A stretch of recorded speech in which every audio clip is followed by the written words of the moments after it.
Welcome back. इस question में हम लोग को बोला है HCF2, HCF4 और HCF6 पे सेंट्रल एटम जेनॉन के ऊपर कितने लोन पेयर है। देखो लुईस डॉट स्ट्रक्चर बनाएंगे, बहुत सिंपली क्लियर हो जाएगा। ये रहा अपना जेनॉन, जेनॉन के ऊपर 8 वैलेंस इलेक्ट्रॉन होते हैं, तो ये 8 वैलेंस इलेक्ट्रॉन।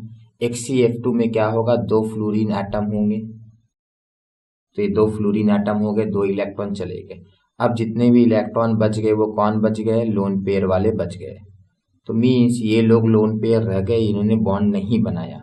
तो इसके ऊपर कितना लोन पेयर है, 3 लोन पेयर है। अब हम लोग HCF4 पे देखेंगे। देखो HCF4 में भी वही होगा, जेनॉन के पास कितने हो जाएंगे, जेनॉन के पास 8 इलेक्ट्रॉन होते हैं वैलेंस शेल में। इसमें से 4 इलेक्ट्रॉन कहाँ जाएंगे, फ्लोरीन से 4 बॉन्ड बनेगा, ये 4 बॉन्ड फ्लोरीन से बन गए। अब जो इलेक्ट्रॉन बच गए वो लोग लोन पेयर हो गए। तो कितने लोन पेयर हो गए, 2 लोन पेयर हो गए। अब बात करेंगे HCF6 की। देखो HCF6 क्या होगा, आपको 2 फ्लोरीन एक्स्ट्रा लगा देना है।